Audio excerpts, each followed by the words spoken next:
Bonjour français 1. Aujourd'hui, we will learn leçon 8, un concert de musique africaine. Let me share my screen.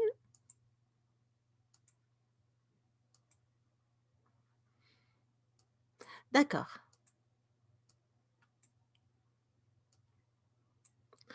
OK, so leçon 8, un concert de musique africaine. A concert of African music.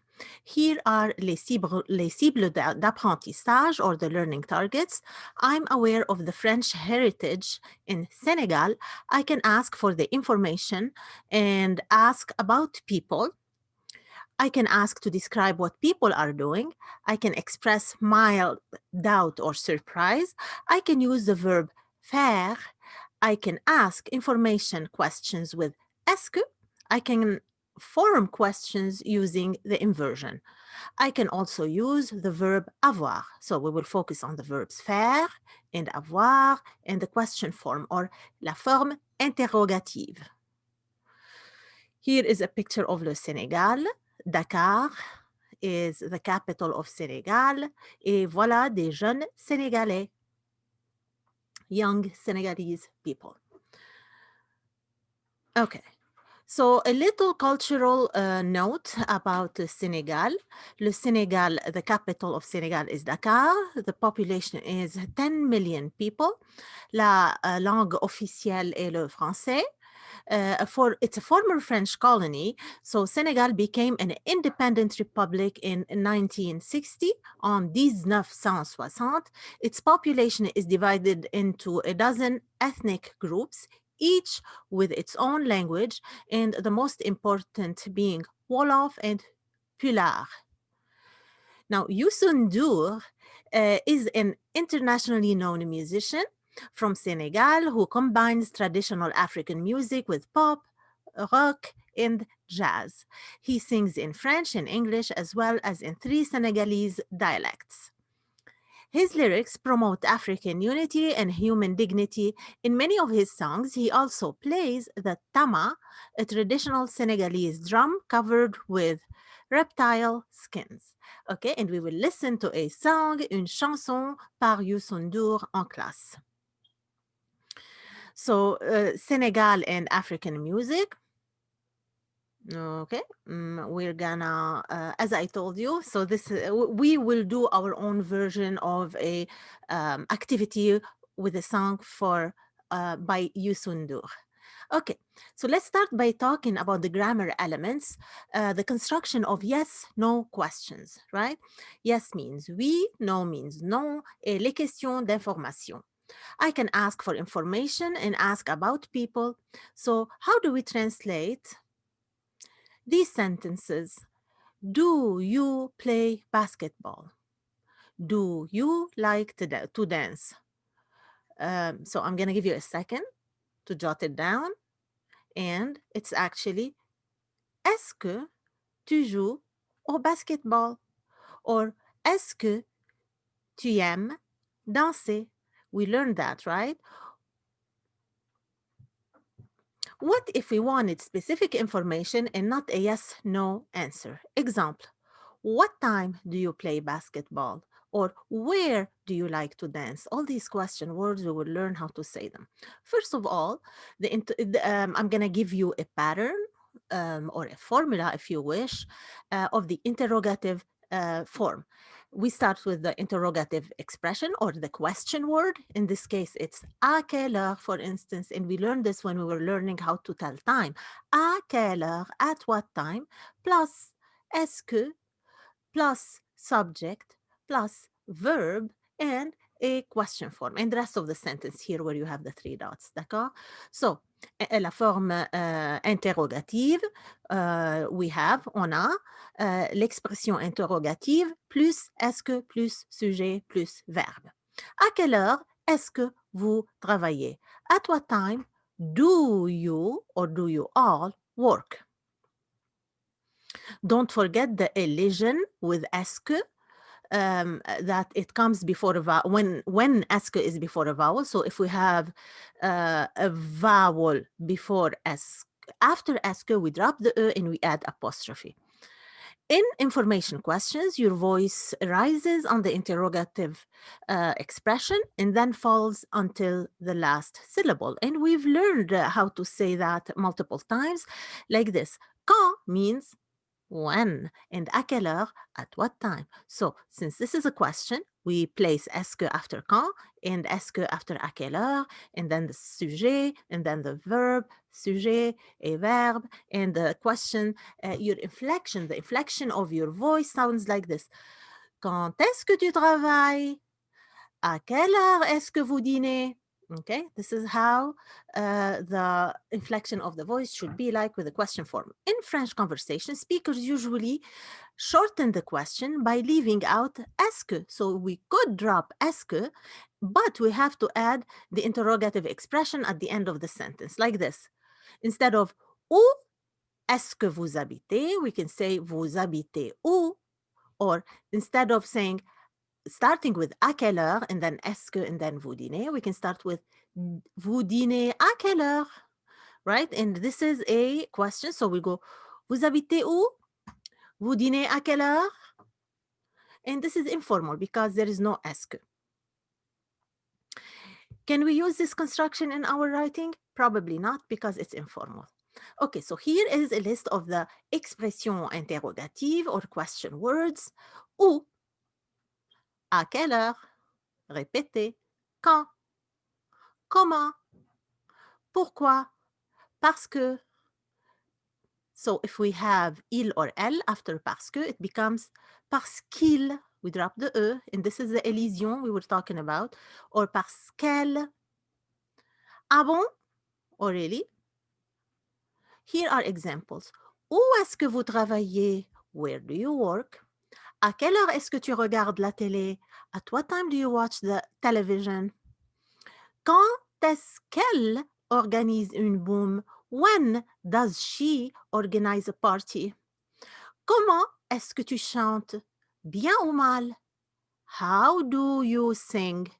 Well or badly? Pourquoi est-ce que tu étudies le français? Pourquoi? Why do you study French?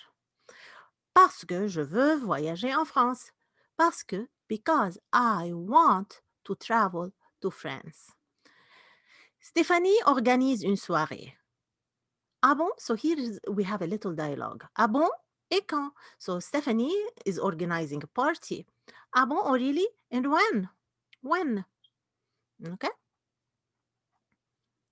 So we saw ah bon previously. It's an expression for the conversation. We can use it in conversations like this. Stéphanie organise une soirée. Ah bon? Quand? Oh, really? When? And we'll do some activities similar to these en classe. Okay, more interrogative expressions, but this time with qui. Okay, the previous ones were just où, à quelle heure, quand, comment, pourquoi, parce que, ah bon. Now we're gonna look at some with qui. Qui, who or whom, like this. Qui, but we have to follow it with est-ce que and then subject and verb. Qui est-ce que tu invites au concert? Whom do you invite or are you inviting to the concert? À qui? So here we have those little prepositions before qui, which change the meaning of the questions from, for instance, qui, who, to à qui, to whom, or to who. De qui, about who, or about whom. Avec qui, with whom. Pour qui, for whom. Okay? Or for who. Now, qui est-ce que tu invites au concert? We saw this. À qui est-ce que tu téléphones? Whom are you calling? Or because in French, the verb téléphoner takes the preposition à, as we saw previously, like as if we were saying to call to someone, like to whom are you calling? Okay, this is the structure in French. De qui est-ce que vous parlez? Whom are you talking about? Vous parlez, you are talking about whom? De qui est-ce que vous parlez? Avec qui est-ce que Pierre étudie? With whom is Pierre studying? Pour qui est-ce que Laure organise une boom? For whom is Laure organizing a party? Now, to ask who is doing something, French speakers use the construction qui plus verb, right? Qui plus verbe. And rest of the sentence plus question mark. Qui habite ici? Who lives there? Qui organise la boum? Who is organizing the party? La boum ou la soirée? Okay. Now, let's look at the expression qu'est-ce que. If est-ce que on its own means do you, do they, does he, does she, do we, qu'est-ce que with the que, and then we drop the e and add apostrophe, it's qu'est-ce que, it means what? Okay? Note the use of the interrogative expression qu'est-ce que, what, in the questions below. Qu'est-ce que tu regardes? Qu'est-ce qu'Alice mange? Qu'est-ce que tu regardes? What are you watching? Je regarde un match de tennis. I'm watching a tennis match. Qu'est-ce qu'Alice mange? Elle mange une pizza. What is Alice eating? She's eating a pizza. To ask what people are doing, the French use the following construction. Qu'est-ce que plus sujet plus verbe plus rest of the sentence. Or qu'est-ce que and drop the e, add apostrophe if we have a vowel sound with the subject, like this. Qu'est-ce que tu regardes? What are you watching? Or qu'est-ce qu'elle mange? What is she eating? Yes, so when two vowels are are placed consecutively, we drop the first one because it's gross in French when two vowels touch. Okay, so qu'est-ce que tu regardes? But qu'est-ce qu'elle mange? Qu'est-ce qu'elle mange? D'accord. Now we're going to look at the verb faire. And faire is a verb that we use to describe what people are doing. So faire is also used with many idiomatic expressions. So faire means to do or to make, and it's an irregular verb. Like which verb is irregular that we learned already? Être. That's right, it's the verb être. Faire is also a irregular verb, unlike the er ending verbs. Here is how we conjugate it. Je fais. Répétez. Tu fais. Il, elle fait. Nous faisons. We have AI, but it's an exception that the AI in this case is pronounced like E. Nous faisons. Vous faites. Il et elle font. Meaning, I do, you do, he, she does, we all do, you all do, they do. So I'm going to repeat for the pronunciation's sake.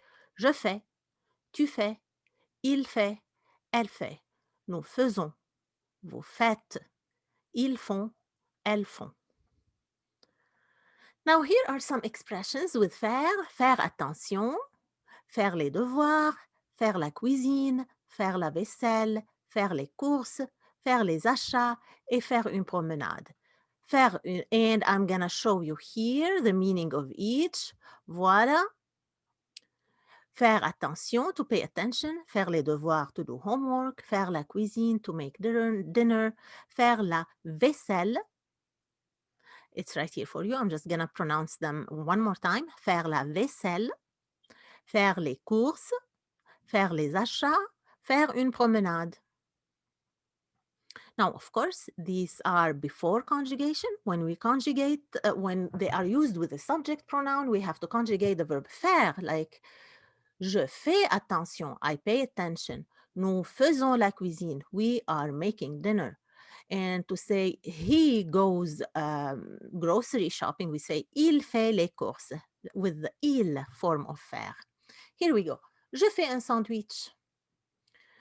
I'm making a sandwich. Qu'est-ce que tu fais maintenant? What are you doing now? Qu'est-ce que ton copain fait samedi? What's your friend doing on Saturday? Nous faisons une pizza. We're making a pizza. Qu'est-ce que vous faites ici? What are you doing here? Qu'est-ce qu'elles font pour la boum? What are they doing for the party? So more expressions avec faire. Faire un match. Here is the meaning. Mes cousins font un match de tennis. My cousins are playing a tennis match. Faire une promenade, to go for a walk. Caroline fait une promenade avec Olivier. Caroline is going for a walk with Olivier. Faire un voyage, to take a trip. Ma copine fait un voyage en France. My friend traveled or took a trip to France. Faire attention, to pay attention. Je fais attention quand le prof parle. I pay attention when the teacher is speaking.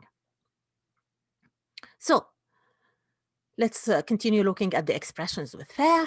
Qu'est-ce que tu fais? What are you doing? So we have faire plus activity plus blank. We're going to examine what goes here, plus subject, plus sport, or pastime, right? Like this.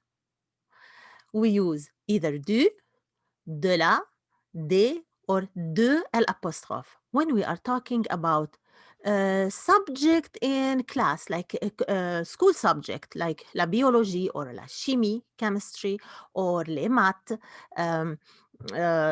math, or any type of sports or pastime. So this is another way to use faire plus du, de la, des, or des à l'apostrophe, like this.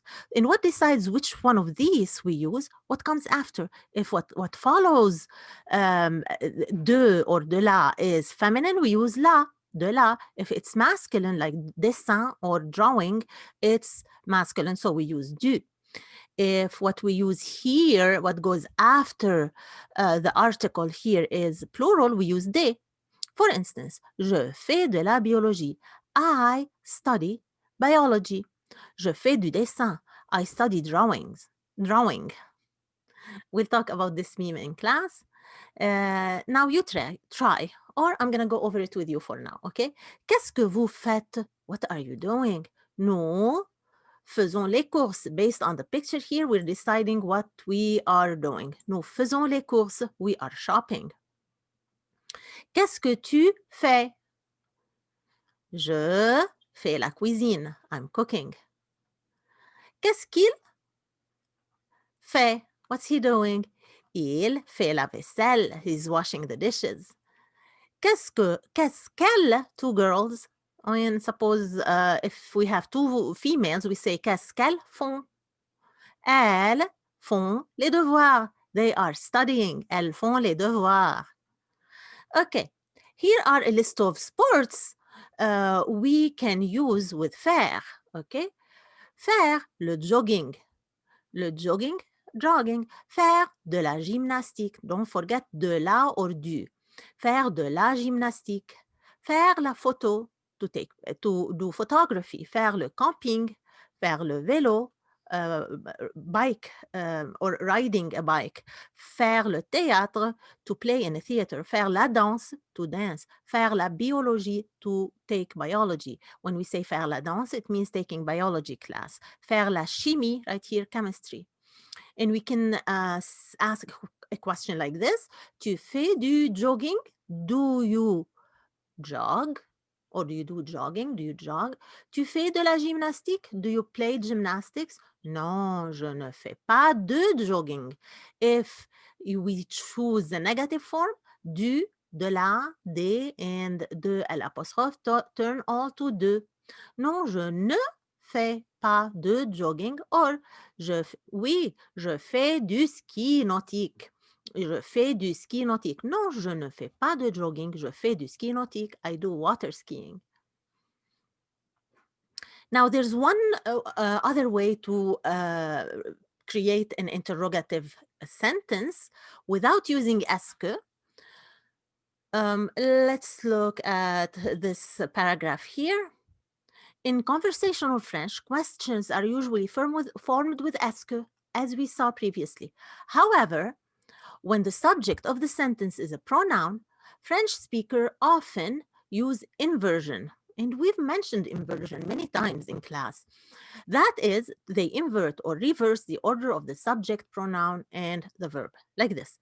The regular order in an affirmative sentence that is not a question, vous parlez français. We have the subject and then the verb. But with the inversion, it becomes parlez-vous français or parlez-vous anglais? Where we use the verb and then the subject. So we flip the order and we place a hyphen in between. Parlez-vous anglais? Do you speak English? The pairs of questions below ask the same thing. Compare the position of the subject and verb of the subject pronoun. So here is the subject pronoun. Est-ce que tu parles anglais?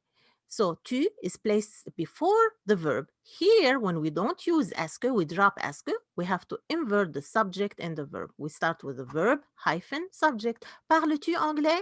Same thing. Est-ce que vous habitez ici? Do you live here? Or habitez-vous ici? We start with habiter and invert it before the vous and with a hyphen. Habitez-vous ici? Both of them mean, do you live here? Où est-ce que nous dînons? Where are we having dinner? Où plus est-ce que plus subject plus verb, or où plus verb hyphen plus subject. Où dînons-nous is the same thing as où est-ce que nous dînons? Same. Où est-ce qu'il est? Where is he? Où est-il? Où est-il? We invert them. D'accord?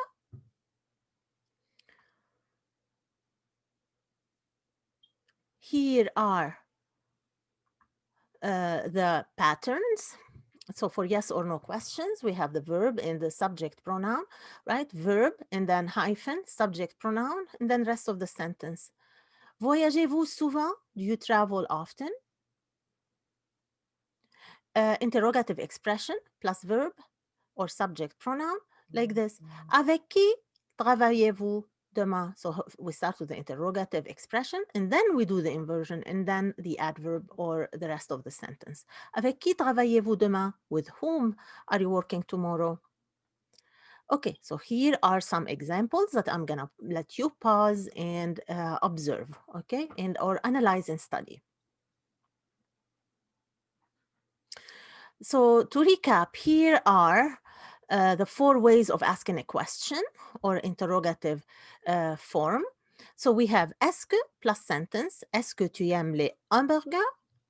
So est-ce que subject, verb, the rest of the sentence. Or we have the intonation without anything. We keep the sentence as is. We change the intonation and we add a question form mark. Tu aimes les hamburgers? Or sentence plus n'est-ce pas? Tu aimes les hamburgers? N'est-ce pas? You like hamburgers, don't you? Inversion is the last one we learned. Aimes-tu les hamburgers? Aimes-tu les hamburgers? Don't forget the intonation that goes up.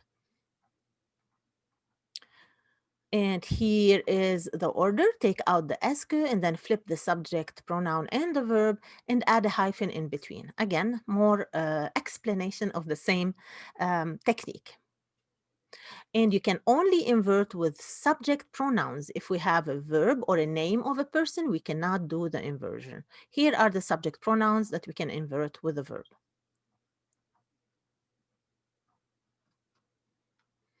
Now, some more examples of qu'est-ce que, meaning what? Qu'est-ce que tu regardes? Qu'est-ce qu'elle mange?